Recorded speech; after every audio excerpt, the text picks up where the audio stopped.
Dios mío, más pastores que digan la verdad como este.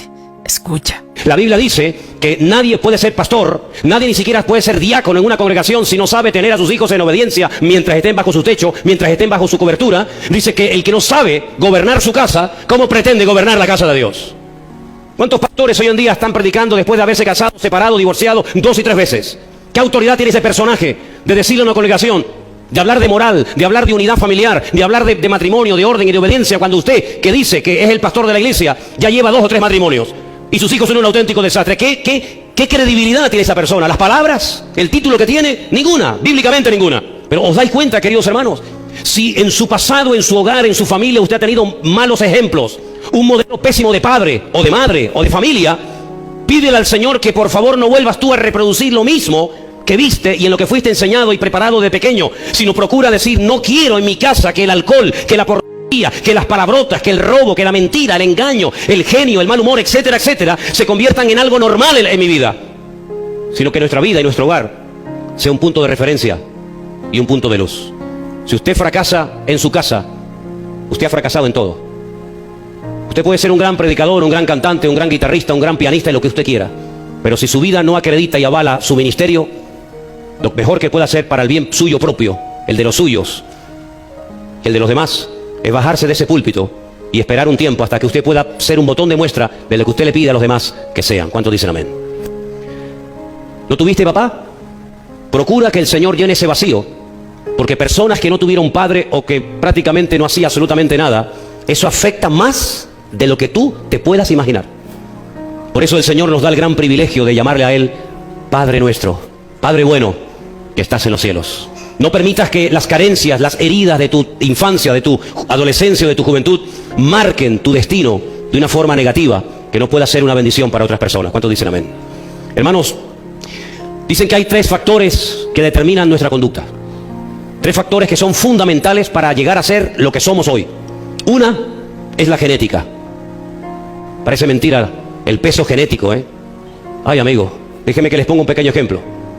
El Señor, el Dios Todopoderoso, el Dios de Abraham, de Isaac y de Jacob, cuando nació Ismael, su primer hijo, con Agar, la egipcia, le dijo, será un hombre fiero, todos contra él y él contra todos.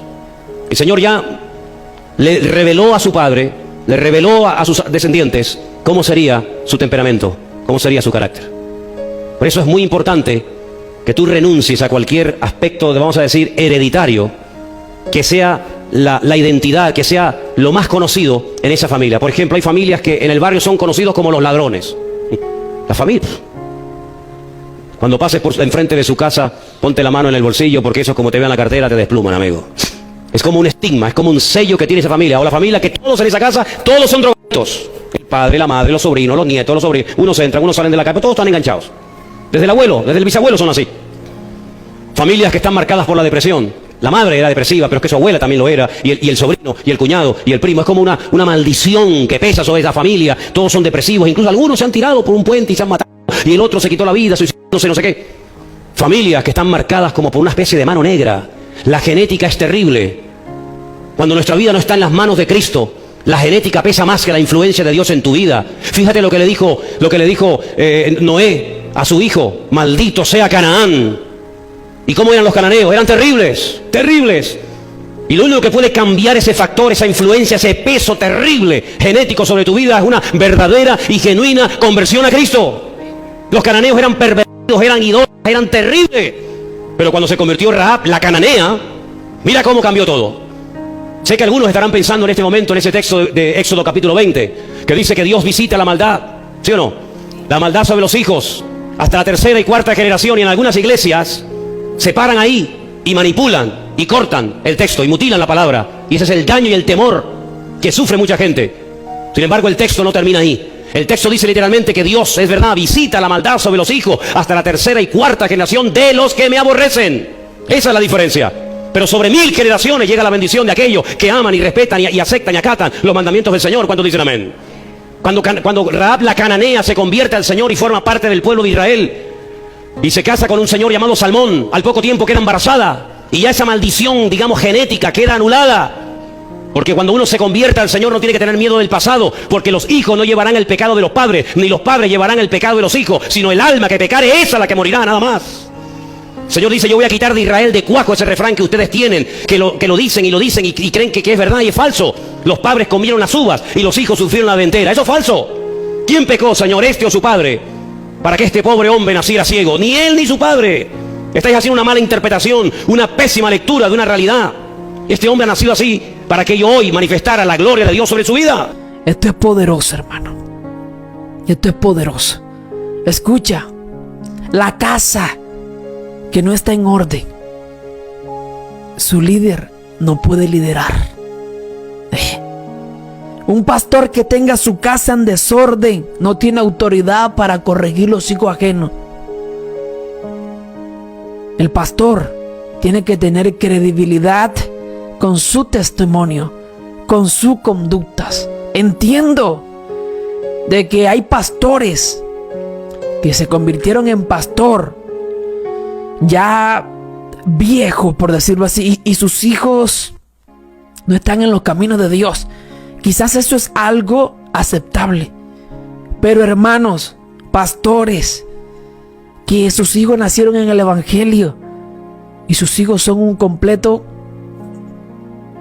verdaderamente tienen 2 novias, han tenido, wow, son los pícaros de la iglesia, y sus hijas ni se diga.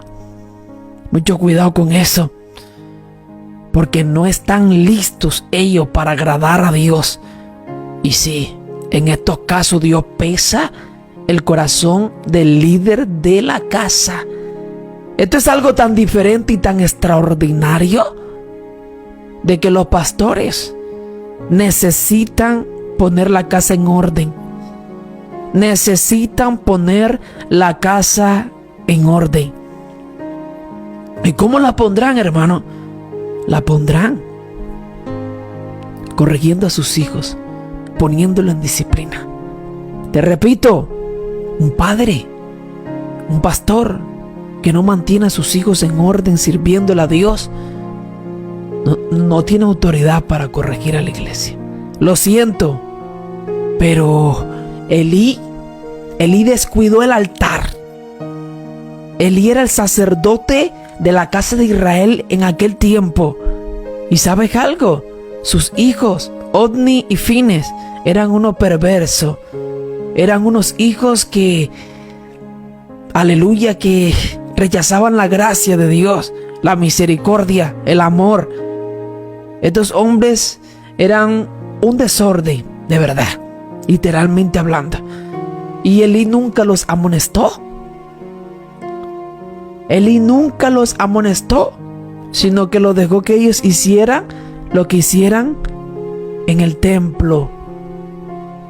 Y esto le trajo consecuencias, porque sus hijos perdieron la vida y él también perdió la vida. Y su sacerdocio,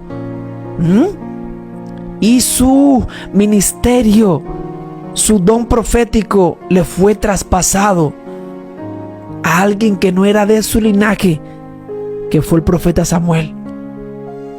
Y que, o sea, no es lindo en realidad que alguien que le ha servido a Dios con fidelidad no pueda traspasarle ese manto a sus hijos, ¿cierto?